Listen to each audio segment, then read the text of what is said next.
काशी की गलियों में समय कभी नहीं थमता। यहाँ हर मोड़ पर मृत्यु मिलती है, लेकिन डर नहीं, क्योंकि काशी मृत्यु का अंत नहीं बल्कि मोक्ष की सीढ़ी है। लोग कहते हैं कि यहाँ मृत्यु भी सोची समझी आती है, क्योंकि उसे भी भैरव से अनुमति लेनी पड़ती है।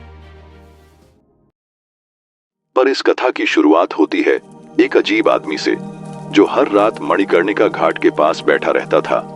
बिखरे बाल, राख से सना शरीर, आंखों में पागलपन और होठों पर एक रहस्यमयी मुस्कान। लोग उसे पागल बाबा कहते थे। बच्चे डरते थे, बूढ़े झुककर प्रणाम करते थे और साधु उसे देखकर रास्ता बदल लेते थे। कोई नहीं जानता था कि वह कौन है, क्या चाहता है और क्यों हर रात अंतिम चिता बुझने तक वहीं बैठा रहता है। सायली, एक युवा स्त्री जो काशी की एक गणिका थी, हर रात उस बाबा को एक लोटा जल चढ़ा देती थी। वह नहीं जानती थी क्यों, बस दिल कहता था यह पागल नहीं, कुछ और है। सायली को अपने जीवन से कोई उम्मीद नहीं थी, पर उस बाबा में एक अजीब सा आकर्षण था।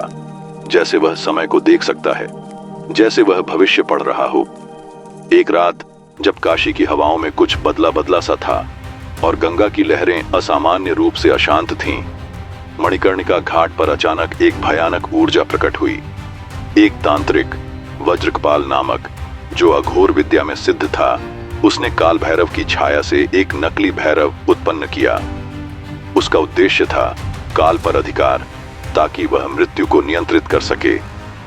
उसने काशी की हवाओं में तंत्र जाल फैलाया, जिससे लोग नींद में मृत्यु को प्राप्त होने लगे। चिताएं बिना कारण जलने लगीं और काशी में भय व्याप्त हो गया। लोग मंदिरों की घंटियों की आवाज में भी तंत्र मंत्र सुनने लगे। पर पागल बाबा अब भी हर रात अपनी जगह बैठा मुस्कुराता रहता।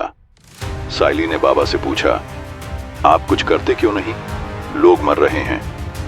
बाबा ने पहली बार उसकी आंखों में देखा और कहा, मृत्यु को रोकने से पहले समय को जगाना पड़ता है, और समय वही जागता है जहां श्रद्धा बची हो। उसी रात सायली के सपने में काशी नगरी जलती दिखी। लोग चीख रहे थे, गंगा लाल हो गई थी और एक ताम्रपत्र उसकी ओर उड़ता आया। उस पर लिखा था, जब मृत्यु धर्म से अधिक बलवान हो जाए तब भैरव स्वयं प्रकट होंगे। अगले दिन बाबा ने सायली से कहा, अब तेरा जल मेरा मंत्र बन गया है, अब मैं सोया नहीं, जाग गया हूं। इतना कहकर बाबा खड़ा हुआ और उसी क्षण उसकी देह से भयंकर प्रकाश निकला। उसका शरीर काले मेघों सा बदल गया, आंखें अग्नि से जलने लगीं और उसके पैरों के नीचे काशी की भूमि कांप उठी। मैं काल हूं, मैं भैरव हूं, मैं अंतिम प्रहरी हूं, जो समय को बचाता है, मृत्यु को नहीं आने देता जब तक न्याय शेष हो। यह कहते ही बाबा, जो अब काल भैरव के रूप में जाग चुके थे, आकाश में उठे और सीधे उस स्थान पर पहुंचे जहां वज्रकपाल ने काल का मंत्र बाधित किया था। एक भयानक युद्ध हुआ, अस्त्र नहीं, केवल दृष्टि से।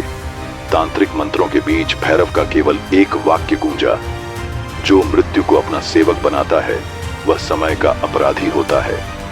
क्षण भर में वज्रकपाल की छाया भैरव चूर हो गई और उसकी देह भस्म। पर भैरव वहीं नहीं रुके। उन्होंने काशी के हर उस कोने को देखा जहां भय बसा था और अपनी दृष्टि से उसे शांत किया। सायली अगले दिन घाट पर पहुंची, पर वहां बाबा नहीं था। सिर्फ एक लोटा रखा था और उसके नीचे वही ताम्रपत्र। अब उस पर नया वाक्य लिखा था, जब तुम्हारा मन डर से नहीं श्रद्धा से भर जाए तब मुझे फिर से बुला लेना। मैं यही हूं, मृत्यु की सीमा पर, समय की देह में छुपा हुआ। सायली उस दिन पहली बार मुस्कुराई। उसे अब पता था, काशी केवल तीर्थ नहीं है, यह समय की रक्षा की भूमि है और उसका प्रहरी अभी भी जागा हुआ है।